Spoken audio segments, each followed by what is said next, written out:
Class. आज हम अपना थर्ड पार्ट कंटिन्यू करेंगे इस वीडियो में। तो लास्ट टाइम जो आपको होमवर्क दिया था पहले वो देख लेते हैं। लास्ट टाइम आपको होमवर्क में दिया था वर्ड मीनिंग्स और शॉर्ट नोट। तो जिसने कर लिया होगा वो अपनी होमवर्क की फ़ोटो खींच के मुझे सेंड कर देना, ठीक है। अब आगे कंटिन्यू करते हैं लेसन। लास्ट टाइम हमने पढ़ा था इंटरनल मेमोरी के बारे में, जिसमें रोम, रैम और वो कैसे काम करती है, हमने ये पढ़ा था। अब हम पढ़ेंगे एक्सटर्नल मेमोरी।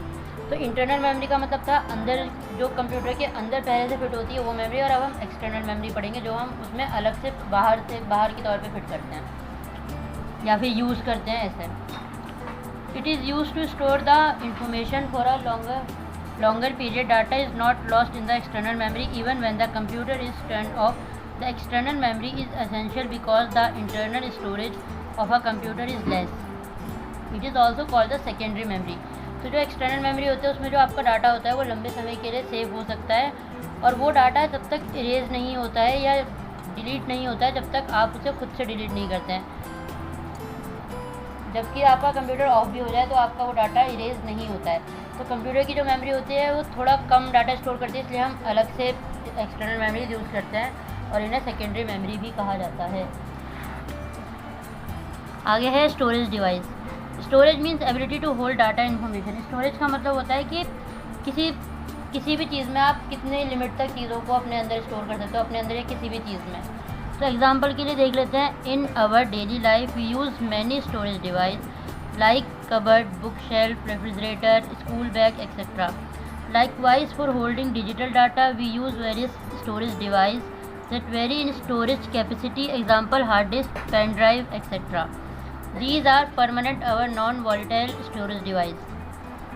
जैसे हम अपनी डेली लाइफ में देखते हैं कि हम कबर्ड यूज़ करते हैं, रेफ्रिजरेटर यूज़ करते हैं अपनी चीज़ों को स्टोर करने के लिए, तो उसी तरह डिजिटल फॉर्म में हम जो डिजिटल चीज़ों को डिजिटल इन्फॉर्मेशन को स्टोर करने के लिए जो स्टोरेज डिवाइस यूज़ करते हैं उनके एग्जांपल आपने देखे, जैसे hard disk, pen drive, memory card, CD, DVD, ये सारे डिजिटल फॉर्म में यूज़ किए जाते हैं। पेन ड्राइव तो सबने देखी होगी, इस तरह की दिखती है कुछ। When we run a program, it is copied from the secondary storage into the internal memory. It takes more time to access data from secondary memory as compared to the internal memory. जब हम कोई काम करते हैं तो वो data हमारे secondary memory से इंटरनल मेमोरी में सेव हो जाता है, लेकिन वो थोड़ा टाइम लेता है उसको सेव करने में। Next, portable storage device, hard disk. A hard disk is also called a fixed disk and is made of metal plate fixed and a spindle. These plates are coated with magnetic material. Hard disks are generally available in 80 GB, 120 GB and 1 TB capacities. Due to large storage capacity, it is prefer to store all important data into the hard disk or the computer. जो hard disk होती है वो magnetic metal से बनी होती है, जो आपके CPU में पहले से फिक्स होती है, इसीलिए इसे फिक्स डिस्क भी कहा जाता है। और जो इसकी स्टोरेज करने की कैपेसिटी है वो है 80 GB, 120 GB से 1 TB तक। तो ये ज़्यादा से ज़्यादा डाटा अपने अंदर स्टोर कर सकता है।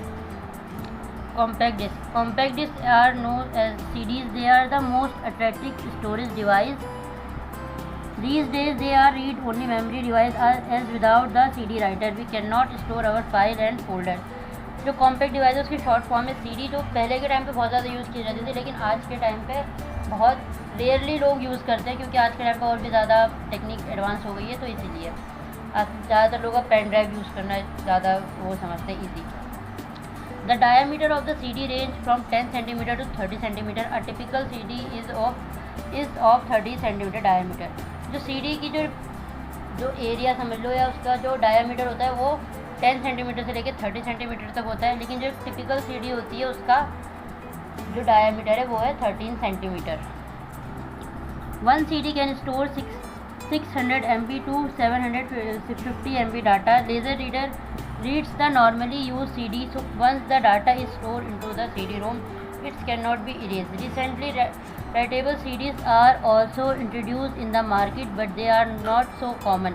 The read-write speed need a CD-ROM in 120 milliseconds.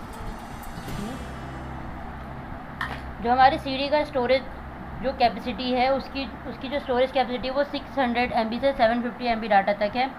और आजकल बहुत सारी और तरह की तो एक बार जो इसमें डाटा स्टोर हो जाता है वो डिलीट नहीं होता।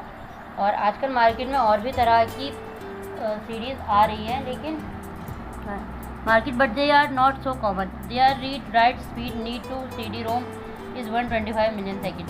मगर जो इनकी स्पीड होती है, उनके उसकी जो स्पीड होती है, आजकल की जो सीडीज़ होती है उसमें जो डाटा स्टोर करने की जो स्पीड होती है वो 125 मिलियन सेकेंड होती है। तो होप्स हो कि आपको समझ में आया होगा, और अगर नहीं समझ में आया है तो आप पर्सनली पूछ सकते हैं, कोई क्वेश्चन अगर पूछना है तो आज के होमवर्क की बात कर लेते हैं। आज का जो होमवर्क है आपका बहुत आसान है, वर्ड मीनिंग्स है हमेशा की तरह, और है डिफरेंस बिटवीन। आपको डिफरेंस बताना है CD और हार्ड डिस्क में क्या डिफरेंट होता है।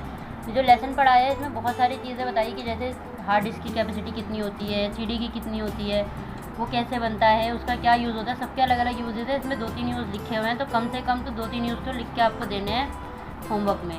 Okay, bye.